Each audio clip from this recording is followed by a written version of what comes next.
Well, thank you and welcome to How We End is How We Begin.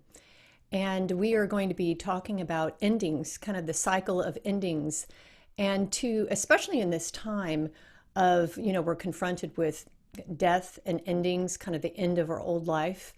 And how we do end is how we can begin. So the ending point is so important because the more we can let go, the more we can begin anew, start something new. And so we're going to have a conversation today, and we welcome you in this conversation about death and dying. And also, by even looking at death or endings, it allows us to live in a new way and embrace life in a new way and to confront it, to move through it. And so I'm so glad that I'm doing this with Val, a good friend. And it's so funny because every time she came as a client long ago, but she comes in at these endings and beginnings. So it's like we don't talk for a long time. And sure enough, she had called when she was going through an ending. So just to tell you a brief bit about myself, I have a degree in life transitions counseling. And so I went out of school as a geriatric care manager. And I've always been an intuitive and an energy worker. And so I worked with death and dying. I worked with hospice, and I helped people transition, from, the end point of life. And so I have a lot of experience kind of helping the soul and helping their families. And I got into this because my grandmother, she had died. And I love my grandmother. And I just saw how that ending for a lot of people can be devastating. And it's really a miracle space. When my grandmother, she was in the hospital and she was on life support for a long time. And so I brought her up to the door. That's what we're calling our website, The Door to Divinity. And I gave her the choice, kind of showed her how to get out, how to leave the body. And she left, and my parents they had called me in the moment she had left saying, the doctors must have done something, she got killed, whatever. But so it's such a beautiful process in endings. And so, Val, why don't you go ahead, and people know you, but some of my friends are on here too. Hi, Erin. Thanks for joining. Yeah. Well, it's just incredible to be here with you, Kim, and doing this. And I was trying to think of what year we met. And, you're getting up there when you start losing track of decades. And I was like, it's definitely been more than a decade. I think I originally met Kim, it must have been about 15 years ago or so. And I had come to find her through somebody at work who said, oh, I had this amazing reading the other night. I think you would be really into it, Val. And I said, well, what kind of reading? They said, energy reading. And I was like, I don't even know what that means, but yeah, that sounds cool. Give me her number. And I reached out to Kim. At the time, I had been, for many of my friends on the phone, they already know this, but I was going through a transition of kind of trying to unwind from a corporate sort of high-end position in advertising, and trying to figure out what my next step would be that would feel a lot more intentional in my career and in my life. And for many years, my career defined my life and my identity. I'm going through a transition now where I'm really trying to, not trying, I am decoupling the two, which is really, really nice. And actually this pandemic is kind of forcing that opportunity on me. I'm still working, but I am, and I'm grateful to still be working, but the extra time is enabling me to do this with Kim, which I probably never would have made time for before. So I met Kim, let's say about 15 years ago. And as she described, I've kind of come to her at different points in my life. About 13 years ago, we talked about starting some kind of work together that didn't take shape at that time. And then fast forward to January of this year, and I got a call from my stepmother saying that my dad was in the hospital and that things didn't look good. And this was very unexpected. I mean, he was he was 80, but he was in good health, had a very strong body, and it was kind of shocking to get the call, but I kind of immediately, I found myself immediately going into almost a space of calm instead of a space of panic. Like, okay, this is what's happening. There's nothing I can do to change this. So how can I be as present as I can possibly be for him and for Maxine, my stepmom? So I flew up to be with him. This was early January, or mid-January, and while we were in the hospital, he had had a stroke, and it was a hemorrhagic stroke and a severe brain bleed. So he was not going to be coming back from that. So we knew that this was the end, and it was just a matter of sort of waiting. And as I was waiting at the hospital, Joey, my husband, texted me and said, "I wonder what Kim Bellisimo would have to say about this." I was like, yeah, like, why am I not calling Kim? So I texted Kim and said, "Dad's in the hospital, he's dying, any chance you could do a session tonight?" And she wrote right back and said, "Yes, absolutely. What time?" We coordinated. And then that evening, we were on the phone together, and Kim basically guided my dad through a process of clearing pictures, is a lot of the language that Kim uses, clearing pictures and images that were still holding him back, that weren't allowing him to kind of make this transition. And I remember at the time Kim had said, you know, his body is very strong. I'm going to be surprised if he's able to make this transition. You know, what I can do is I can kind of guide him there and show him the door, as we call it. But it's that soul or that person's, you know, judgment call, or it's their will to decide what they're going to do. Are they going to hold on to their body? Are they going to move to that next stage or not? And it was really quite a miracle, because when I had talked to her that evening, it didn't seem like he was going to let go anytime soon. So I was preparing to come back to Portland.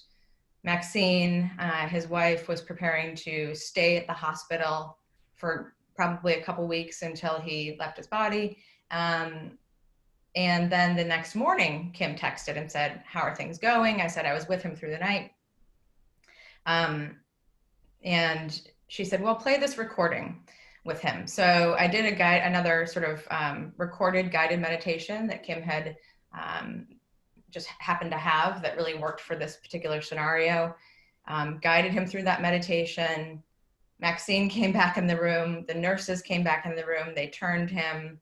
And then as he turned on his side, he started to open his eyes. It was obvious this was the end. He started to open his eyes, and I had my hand on his heart center, and he pulled his fists up to his heart center to meet my hand, and he took his last breath as he looked in my eyes. And it was, I mean, it was just the most incredible moment I could imagine. And I lost my mom when I was 18, and she was 49, so my age right now, and to cancer. And that was not a good death. And so to be able to witness what a beautiful transition death can be, just felt like an incredible gift. And I got on the phone with Kim afterwards, because she had texted that recording that morning, and she can explain it, but I remember her saying, you know, it'll be kind of surprising if he goes soon. And I called her like an hour later, and I'm like, he's gone. And that was it. And that's what we wanted. We all wanted it to be fast and painless and have him be comfortable. And we were both like, wow, that was an incredible miracle. And it was like, in that moment, I just felt like everyone should have access to these tools.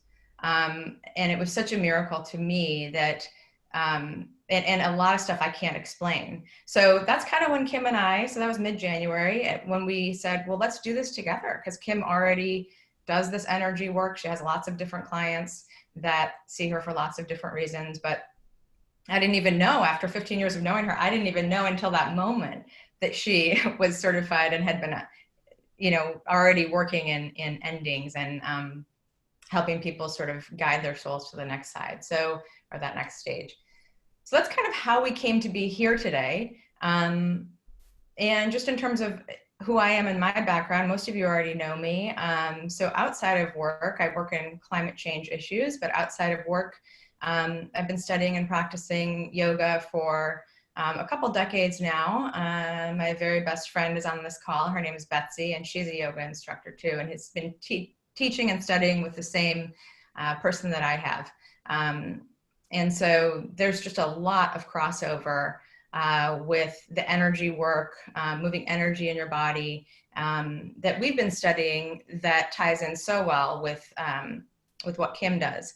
What's so unique about Kim is she has an ability to see and participate in different things than I can. So that's what I really wanted to be able to bring to the conversation and to bring to other people to participate in this conversation. And then a pandemic hit, and we were like, this might be a very good time to have this conversation, even if we're not ready. Like, even if the website isn't ready, we don't exactly know how this is all going to work. Let's just get people on a call and talk about this and see what people want to talk about. So that's kind of the intention for today. Yeah, and it was interesting too, that when Val and her father were going through this transition, and I was talking to his spirit, he was telling me, and and Val, you can share this if you want. He was telling me where he was stuck. Like, I could see the things that he was anchored into, and what he was trying to resolve, and it really helps by unanchoring souls, kind of collecting up their energy, because he would have lived much longer, because he is so strong in the body. When, like, it's like if a person has Alzheimer's, they could be very strong in the body and they could sit in that bed for 10 years. And so it is about collecting up their energy, because what happens is, attention starts driving our energies into these different pictures. And when that happens, and what that means is, they could have had an unresolved issue with someone, or, they didn't achieve something in their life. And these are the kind of pictures I see, and I collect up the energy from the pictures and start to then move it to the doorway, and start to work with their spirit to help them, and show them the way. And then if they can see the way and let go, and if, and then also too, the children a lot of times will hold on, and Val did not. She was really holding space with her stepmother, and just helping him move in that transition. It was beautiful, but I've seen so many other times where kids are holding on, everyone's so upset, and then the spirit will get stuck, and it can create an enormous amount of problems. Even if this, even if the body passes, the spirit is still stuck here, and then people start getting sick. Like, there is an effect. And with a beautiful ending, lots of miracles happen for even the living.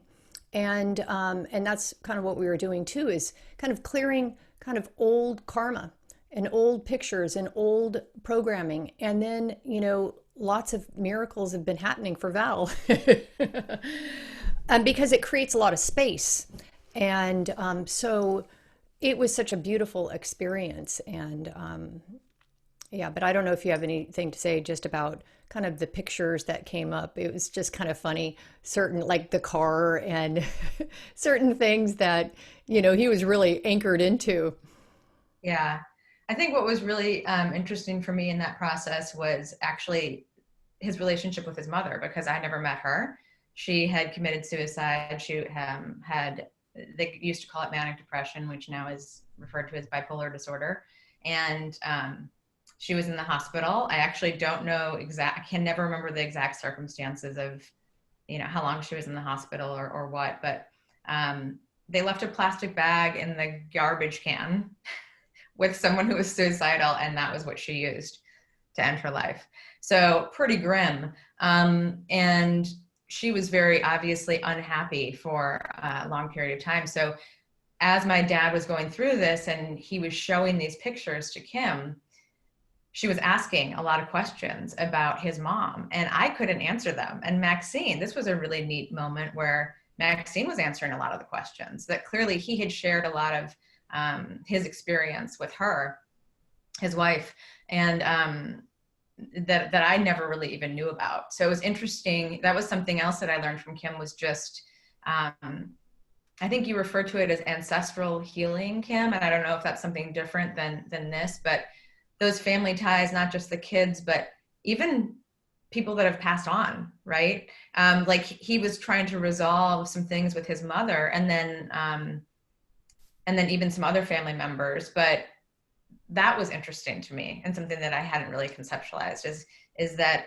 as he's at this stage, I would have never been able to help guide him through that, right? And I don't know. I don't think the person joined that I thought was going to join. That's a death doula. I don't know a ton about that, Betsy. I know you have some friends that do that.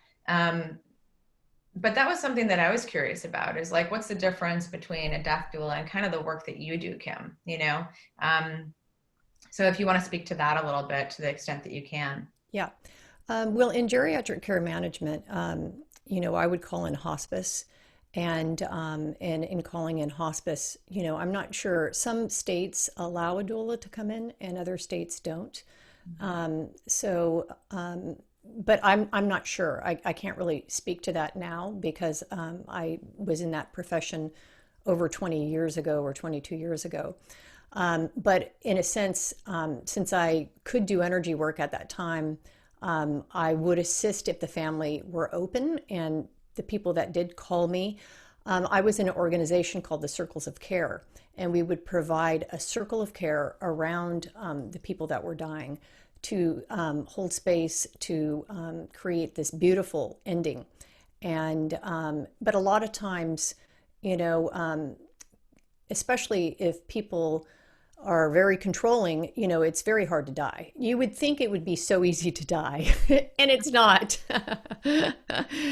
And but it's such a beautiful experience, because the family who is left, if there is enough cleared, their life can truly transform. Otherwise, the energy of where kind of the person got stuck, they'll inherit it, and it will start to live out. For example, a client called me, and her daughter stopped speaking 2 years ago.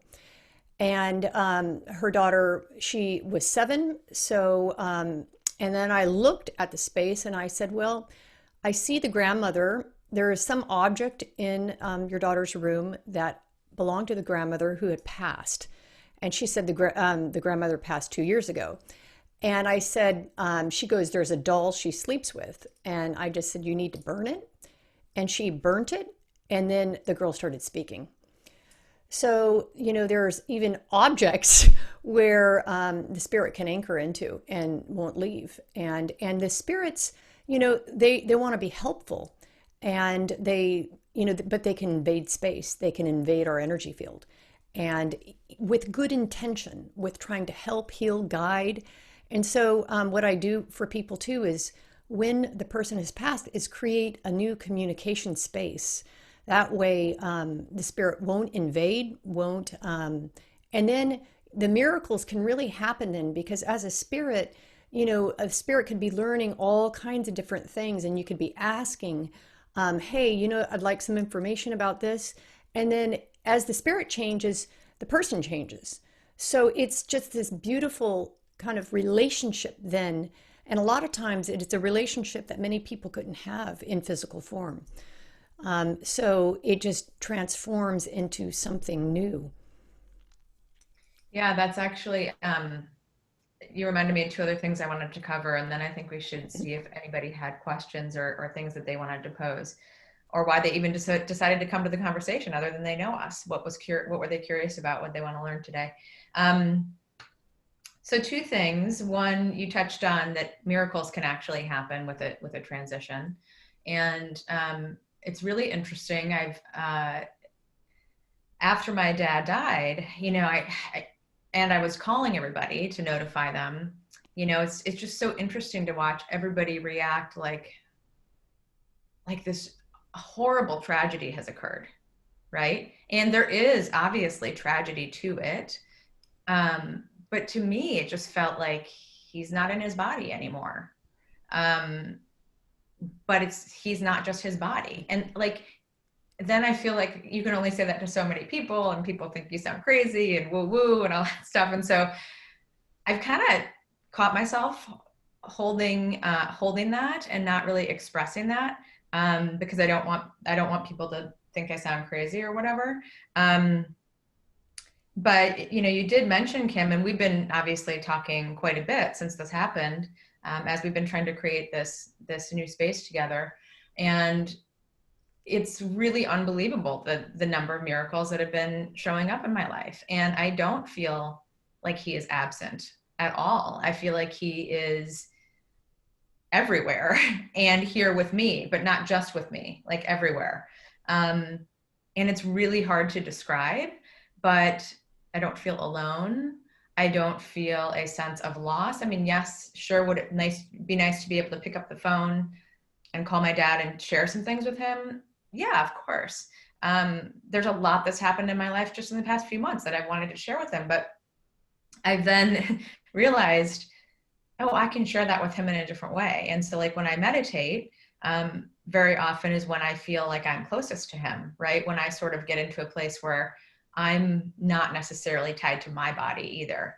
And I can be in that space. And there's just some massive amount of reassurance and unconditional love and joy and bliss that exists out there in the world that everybody can access. But we don't, right? And so there was this space of like, I don't feel that bad that my dad died. And I don't really want to tell people that because I don't sound crazy. But I'm glad he went the way he did, when he did. I'm glad it was without pain, just so many things to be grateful for. And then when the pandemic hit, I've been having a sort of a similar experience where I feel like generally society has been relating to the fear, the pain, the anxiety, the overwhelm, the exhaustion. And yet there are a lot of people in my life that are using this time to step into, what can I create now that I didn't have the opportunity to create before? What can I make some time for that I never was able to make time for before? Taking a deep breath, taking 10 deep breaths, meditating, writing, maybe even sleeping better. I know a lot of people haven't been. But it was just like, Kim, you and I have talked a lot about sort of what you're in agreement to, and I remember saying to Joey, my husband, when this whole thing kind of hit and we like knew it was a pandemic, I said, I am not going to be in agreement to fear, anxiety, and panic. I'm just not. And I haven't been. And so again, I find myself, when people ask how I'm doing, I don't want to tell them that I'm doing so well, because I feel like everybody's sort of relating to those fear and pain pictures, and that there's this societal expectation that if you're doing okay when other people aren't, or when society isn't, or we're going through this massively jarring experience, that there's something wrong with you, and there is nothing to be gained in the world by just matching someone in their pain. In fact, there's a lot to be lost. So what can we do, for those of us that have studied or practiced tools that help us get more resilient and stronger in these times? What can we do to invite people to see where there can be miracles in their lives, even when things might seem very dark outside? Yeah. And I have to say too, in this ending time, it's so important to really embrace this, because, how we end is how we begin. And if we can, and I've been, reading a lot of people and talking with a lot of people, and they're having a lot of kind of deaths within themselves, a lot of fear, a lot of anxiety, a lot of stuff that is releasing. And just because kind of this pain and this feeling is coming up kind of when we move it through the heart, the heart can transform that. It can transform it into something completely new, something of the unknown. And collectively kind of being confronted with seeing people die and letting go, so we can then, really open up of what is new, what will happen, not even knowing the answer about what will come into form, but really kind of being in our hearts and being open just to even ask that question, let me see kind of my new life. Let me see a new beginning. And the ending, it's kind of like people are on a threshold where if we can really let go and drop kind of the old, not hang on to it, we can, like my clients are having miracles every day, like big miracles. And that's what happens when you can step right into something new or just step into the unknown. It's more about really trusting the unknown, embracing this unknown and being open to the unknown. And then something new starts to show up. And so it's an amazing time for keeping our attention there, because it's about a choice now. What are we going to focus on? That fear, or let me just see something, what's coming in, being receptive to see a new opportunity, like a new business or a new venture. Awesome. Let's see. I don't know if you have to unmute people or if people can unmute People can unmute themselves too. But welcome to just offer thoughts about why you chose to join the call today, maybe what's going on for you during this time, whether it's related to the pandemic or not, and kind of where you find yourself, or any reactions to what we've said so far, or questions. I wouldn't mind offering something up if you guys want. Yes, great. So as Val mentioned, we met each other through a networking event, and that eventually ended up in some business partnership. But I think we connect on a level, and we've talked a little bit about her experience with her dad. I came today because my partner's father is very near death, and he has come to the point of saying, like, I'm ready to go. He is, feels, I think, resolved in sort of, he's made peace with himself and with the world and with his children and his family. And, but I do think it is a case where he is a very strong, he's almost 89, very strong person, difficulty sort of letting go. So that was one of the reasons why I came. But an interesting thing, not to take up all the air in the room, but like 10 years ago, my mom died, and it's almost her birthday and almost around the time when she died. And I was very, very close to her. I think actually it was an unexpected death, but she had been sick for a long time. But when it happened, it was unexpected.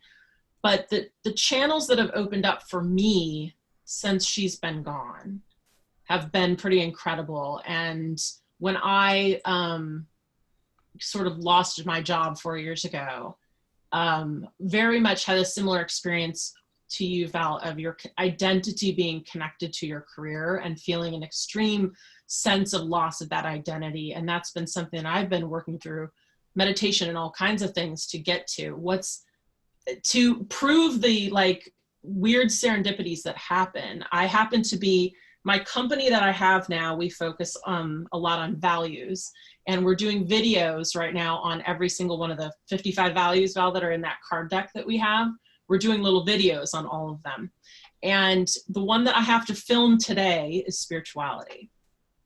And it's just been this weird thing of like, we're behind schedule, so we hadn't gotten to spirituality yet.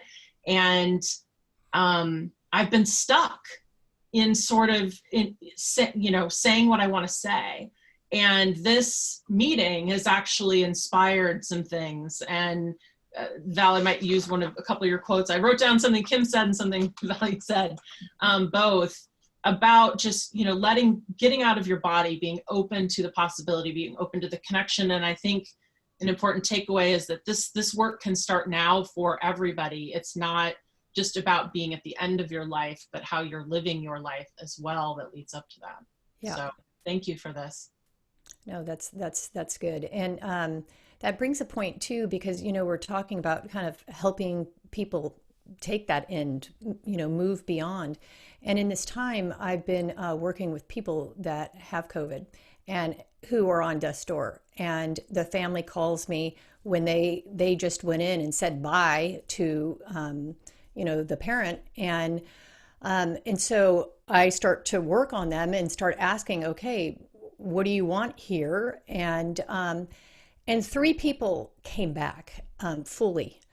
And it was very interesting because in working on that experience, their organs started to shut down. The virus, and looking at how the virus kind of attacks, they lose the memory. And so, I was working with their guys, just kind of rebuilding memory, reconnecting organs, and then showing them more how to get back in the body, how to leave the body, kind of this transition and of being in, being out, being in, being out. And then it's up to them, kind of, if a miracle can happen when you go to a space and collect up a bunch of energy and bring it back into the body, and then you're new again. It's kind of like the ascension, and then kind of new body. So it was very interesting working on 3 people at death's door. Like, I was just expecting, okay, they're going to move through, and they came back in, and whole new life, whole new beginning. And, I think too, most people die, or a lot of times when I even see suicides that happen, it's because they go into a picture of, I don't have a life, I don't have something new. And so they don't have pictures that way. They'll die because in order to start something new, they have to die, when that necessarily isn't the case. And I think that's the collective that we're in right now, of people saying the fear of death. It's really, they're saying, I want to begin a new life and I don't know how. And so that's where, creating pictures, and pictures, it's kind of like a snapshot of like a photo album you're looking at. A picture is a picture, but when you can bring in energy and earth energy and information, then it starts to become alive. It starts to play out. It starts to become a story. And so in this time, we're kind of dropping our old pictures and stepping into new ones. And so that is, if anyone has any thoughts around that, especially, if people don't know how to start something new, they may die because in an attempt to start something new. I want to respond to one other thing, Jen, that you said. And I mentioned my friend Betsy's on this call as well. And so our yoga teacher, his name is Rod Stryker, and his system of yoga is called Para Yoga. And I was listening to his live stream this past Friday, and somebody asked a question on his live stream of, when I sit, I can't remember exactly what the question was, but something about, when I sit and meditate, what should I be focused on? And the question was really about where to focus the mind. And his answer was, don't focus the mind. Focus on the energy. It's actually like the whole system of yoga that he teaches is about getting access to moving energy in our bodies is faster than trying to focus or transform our mind. And so when you mentioned, Jen, something about, being able to be in the body and like just being able to take deep breaths and sit and quiet the mind and focus on what's happening in the body. There's so many parallels being able to access and move our energy that helps us learn how to get into that space of the unknown, so that then we have that opportunity to actually create something new. Our society is just so designed to keep us going and spinning and moving and doing. And I was thinking about this yesterday. I thought, what's been so interesting about this time is I feel like I've been spending a lot more time being than doing. And I'm still doing a lot, but there's a whole lot more awareness and presence to every moment. It feels like moments have been, it just, time has changed. I mean, and everybody I've talked to, regardless of whether they do any of these practices or not, is getting a very different relationship to time and space from what's going on right now. Can I speak? Yes. Yeah. Hi, Judy. Hi. Hi. This was very, very inspiring, very emotional, upbeat. And I think because I'm older, it's very, very, very emotional to me. And Val has been just the best daughter-in-law ever. She is, she's an inspiration. She's always got a brighter side. I have 2 daughter-in-laws. They're both wonderful. Anyway, I'm a runner, not a real runner, but I love to go and do. And I feel that I've stepped back from a very fast pace of life. There was an immediate halt in my daily life when all this hit. Very surprised that I am as calm and as accepting as I am. It's given me a lot of time just to think and just to step back and relax, which I never do. I've been doing some singing, I've been doing some cooking, just a bunch of things that are the simple things of life. I'm enjoying it. Talking to my kids more, which is wonderful. My mom too passed away in June, and every day, even though I think of her, I feel blessed that she was able to go in a very timely fashion. I've handled it well, I think. And she was a wealth of knowledge to me. We may not have always agreed on some things, but she was always there when I needed something. And I feel that during this pandemic, I've gotten lots of inspiration from her and dealing with all this and how to do things occasionally on a daily basis. I almost feel like we're in the middle of what they experienced in a depression. So I'm constantly trying to create different ways of doing things in the house. If I don't have the products, if I don't have the foods to make, trying to, do different things. And I feel that inspiration, energy, whatever you may call it, is being handed down through my mother, my father, and just a bond of friendship that I've had with everybody. That's it. Thank you for sharing. Yeah. Especially with that creativity, like you said, that your expression, the creative, voice, cooking, that is how you bring new energy in, is by creating.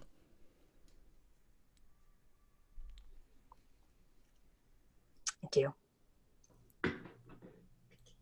Thanks for sharing, Judy. Thank you. Does anyone else want to share? Maybe an ending or trying a new beginning or on anything? I'd be happy to share something, if that's okay. I was going to call on you, so. I thought maybe if I looked away, you wouldn't call on me, so. I was going to do it anyway. So. This is, it's also time. I mean, it's all just so timely, right? And there are no coincidences and there are no accidents. I feel like it's also serendipitous.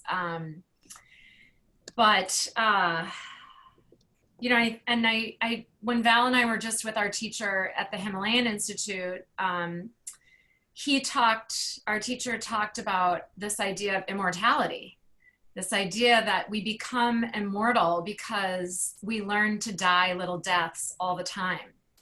And it's how we manage or how we handle or face, or the tools that we lean on, the energy that we contain and concentrate, our relationship to it is what he says, how we become immortal. And it's actually ancient wisdom, right? That they in the Upanishads and these ancient texts, they weren't talking about actually becoming immortal. They were talking about how do you learn to die, and how do you do that with grace, and how do you do that by understanding, like you guys have been talking about, with every ending is a beginning. And so it's really it's a practice like every other practice that we do, and where we're putting our energy. Like Jennifer, I think you were talking about, there's no accident you have to make a video today about spirituality. Or Judy was talking about, I may not have all the things I need, and so I have to call on my mother. I have to shift what I'm calling on, where I'm calling on it, what that looks like. And so much of our fear and panic, Kim, like you said, is about the unknown. And so understanding that maybe that fear, or the dying of that fear, is then how we embrace this next thing, or what's in front of us, or even from because I've been reading a book called In the Garden of Emunah, which is this Jewish sort of spiritual text. But the idea of emunah is faith, but it's not just pure faith. It's faith in the midst of difficulty. Right. It's faith in the midst of when things are really challenging and I don't feel my most strong. How do I gather my energy? Kim, you were talking about, how do I move into those pictures, and maybe I need to clear some of them. Maybe some of them still resonate. But it's how it's putting all these, I don't know if I'm making any sense, putting all these pieces together so that I can embrace whatever the next thing is, knowing that that I have these tools. And it sounds like that's what you're both talking about, and we're all talking about. But for what you guys are doing together is this idea of how do we understand and use these tools so that we're not walking around in fear and panic, so that we have a sense of faithfulness, so that we have a sense of, dare I say, immortality of the soul, right? And so that's where I'm at. No, that's right. Because there's so much freedom, Thank you for sharing that, because there is so much freedom when we can let go of the old. And it's so interesting, because I've always been, a lot of spirits come to me all the time. So they're more alive, I've always said, than people, and they bring people to me. They're bringing people to me too. So it's the unseen, but it's there, but just in different, non-form. And so, they're teaching us, how to be in form, go to kind of non-form, and then back into a new form. This whole metamorphosis, this whole shift and change. So, thank you, Betsy. Yeah, thanks, Bets. I want to just say one thing that I remembered when you were speaking about fear. I've also been taking a course called Playing Big, which is by an author named Tara Mohr, M-O-H-R, book by the same name, Playing Big. And she has sort of a chapter on what she calls Fear 101. And I won't go through what all that is, but she has 2 words that she brings up for the word fear. And they're both Hebrew words. One is pachad and the other is yira. And pachad is the fear that we all are familiar with, which is like terror, like, gripped with fear and like immobilized by it. And then yira is the kind of fear when you are about to inhabit a space bigger than you ever have before, being in the presence of the divine. And so her work talks about how we can cultivate those experiences of yira in our life, because you actually want to lean in and step into those things that are unknown, that are bigger than you, that cause you to grow. And again, back to our other teacher, Rod Stryker, one of the things he was saying in his live stream on Friday is that, there are no accidents. And like you were saying, Beth, there are no coincidences. And there is a collective message the universe is giving humanity right now. And what are we going to do with that message? And we as humans think that it's only when things are going well that there's divine around, but the divine is within everything. And so, especially in those moments of difficulty, those are divine moments too. And what are we being called to do? So that was one of the things I wanted to ask just the group is, does anybody want to share something that's going on for them that they have found themselves called to do in this time, or something that's changing for them right now? Jen, yay. I was going to call on you next too. Oh, that's so funny. Okay, well, I just pulled a card for our group with the question that came up for me, and that's what I've been sharing in my circles. But if I could just say a couple things quickly, which is I resonate very deeply with what you said, Val, about this awareness of how good I am actually handling the situation and the privilege that I have in that. And so I have found myself in the beginning downplaying the wellness that I was experiencing. And what I transferred that to for myself is actually saying I'm in a place of privilege, and now I'm looking to ways to give that out, how to expand my personal wellness to the collective. And so I let myself stop playing small, and now I'm trying to start to offer without being presumptuous, which is also a tension I have when we start talking about privilege. But it's such an honor to be on here with Joey's mom and your best friend and Kim and all these people I've heard of wonderful things of over the years. Val and I know each other professionally, but we saw each other as spirits and started to connect much deeper. And so Val's my bestest professional friend. I don't know how to explain it, but we've had sleepovers. We know very intimate things about each other's lives. And it's really fun to be able to come in and out of each other's orbit. Right. And so it's an honor to be here. For context, I believe in astrology as one of the viewpoints that I reflect. I'm a Scorpio, and I am one who's very comfortable with death. And there's no accident that I was the one who found my grandmother when she had passed and got to be the rock for my family in that. And then recently lost my grandfather, January 29th. And it was a beautiful transition, Val. We were all together at the hospital, and we got a lot of healing out of that.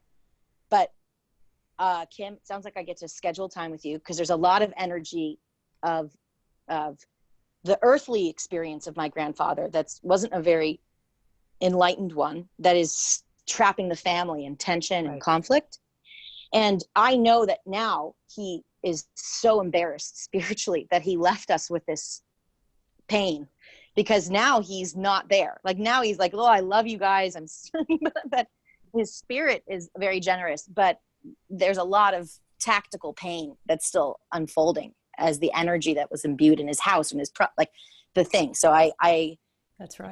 I didn't have the vocabulary until this call, and I'm still learning, but this seems to be a place I was called to be for my own personal wellness. But to me, so much of this moment is giving myself permission to be in my personal experience.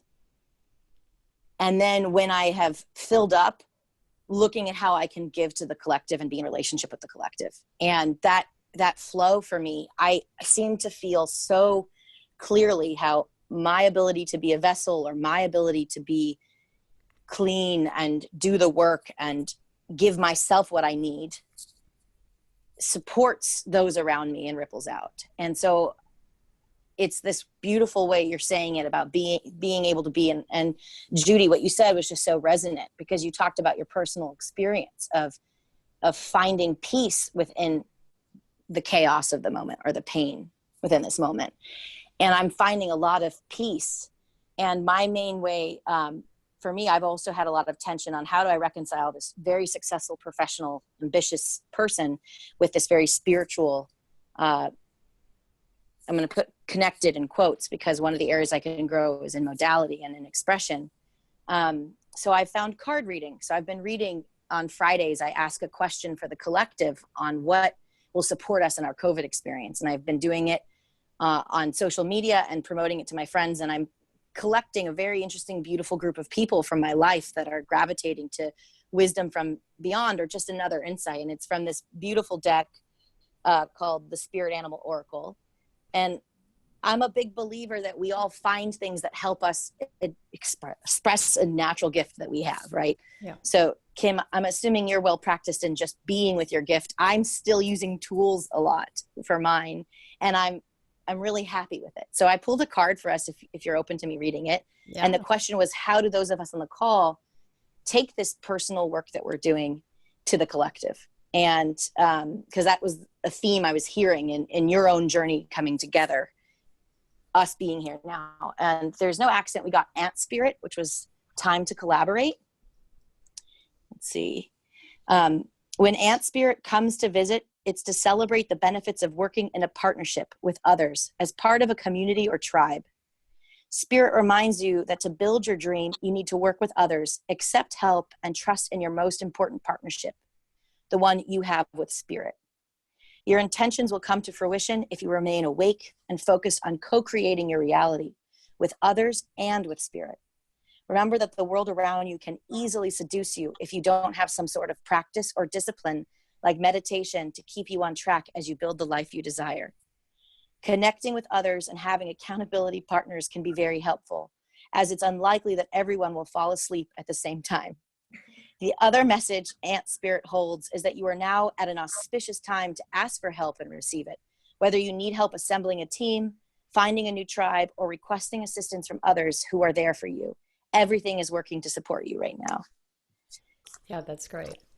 And I think especially, because we have to be so connected to the planet, and that is the piece that is kind of missing from our culture, animals and what animals signify, and just the communication with Mother Earth and kind of the planet. And it's funny because as you're talking about the ant, I just, talking about matching, I got a call, just this week, and somebody had this horrible migraine, and they have an eBay store and they sell things. And I said, well, there's ants all over your head, and there's this ant clamping onto your head. And he said, well, I just sold this ant like house that kills ants, and I can't find it.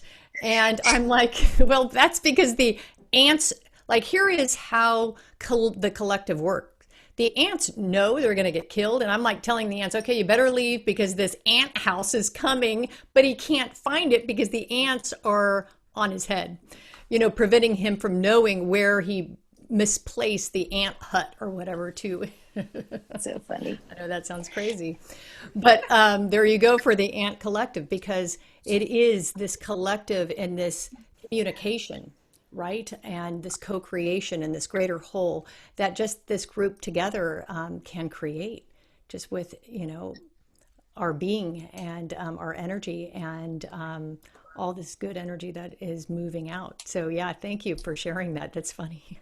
Can I say something about what Jennifer just said to Kim? So, my name's Suzanne, and Kim and I have been friends, and I was introduced to Kim when I was going through a really difficult transition out of my marriage and into being a single mom now. And I could not afford therapy anymore, but I could afford one energy session every month, basically, per the court order. And so it went to Kim. And I have to tell you, anybody who's going through any transitions of any kind, Kim really helps you stay grounded in whatever chaos is going around you, right? And really stay super clear, because she is so divinely gifted. So I just, unbelievable.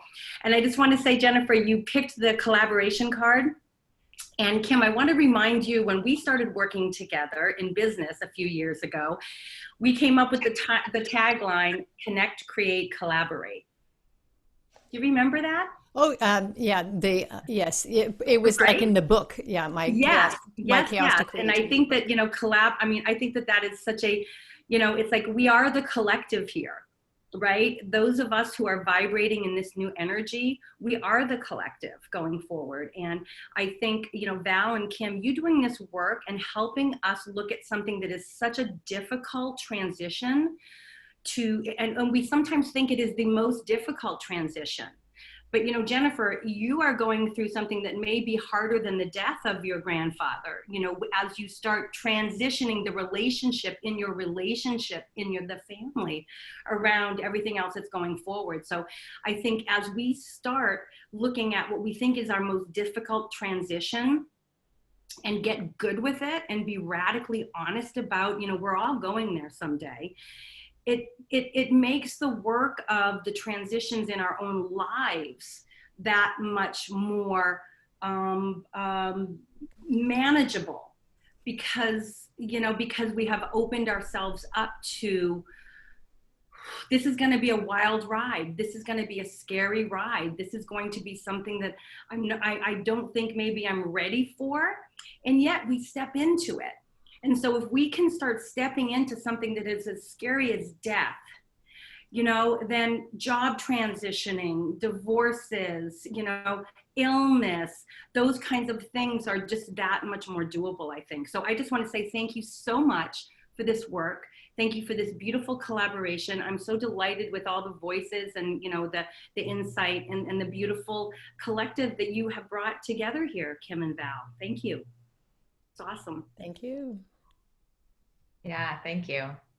I had a question for you too, though, if you don't mind. I don't know where you are in your conception of creation, but one of the things that has been occurring to me is a place, the words, I apologize, Kim, for my language here, but is like a grieving experience to bear witness to those that we're losing through COVID, and, you know, kind of like an AIDS quilt or whatnot. But it feels like we need a collective artistic digital experience that I've been thinking a lot about. I even wrote up like a 1 page of what I think it would be, but I'm like, who does this go to? Like, who do I send? And I'm like, oh, it goes to Kim and Val.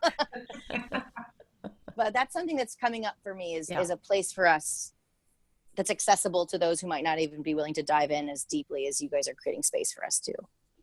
Yeah, no, that's wonderful. Yeah. Yeah, would love to explore that more. I mean, yeah, I think that sounds great. We have 1 minute, and you know, one thing, it sounds like everybody already has this on their mind, but just a reflection question as we part ways for this time anyway, is I guess what I would ask everybody to collectively reflect on is, what are you creating or nurturing or growing in this time? And we encourage thoughts. I mean, this was, you know, Kim and I have been talking to each other, and about a week ago, she said, let's just have a Zoom call. And I was like, yes, of course. So like, let us know what your thoughts are. Let us know how we can make this bigger and reach more people. And I've been doing a lot of my own creative projects, Jen, but how could we create something collectively together? I really love that vision. Thank you. Yeah, the more the merrier. And that's what we need, is that collective here to move it into the greater whole, something greater than we can imagine.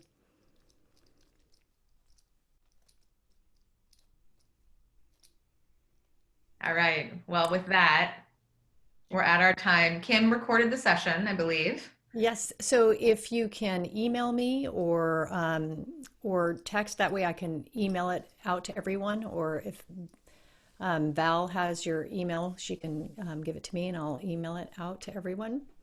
Yeah, and we welcome your feedback, thoughts, ideas, anything you didn't feel comfortable sharing today but want to via email, would be great to do, and would love to explore your idea, Jen, or anybody else that had an idea that didn't get an opportunity to share it today. Yeah, or if we can work tools, or if anyone is in a process, you know, anywhere in that process, because this cycle of birth, life, and death is a cyclical process that the more you can go through it and the more you change and transform. And well, thank you. Thanks, everyone. Thanks, everyone. Have a wonderful Sunday. Get out and enjoy this weather if you have good weather where you are. Thank you. Thank you. Wonderful. Thank you. Thank you. Bye-bye. Bye. Bye.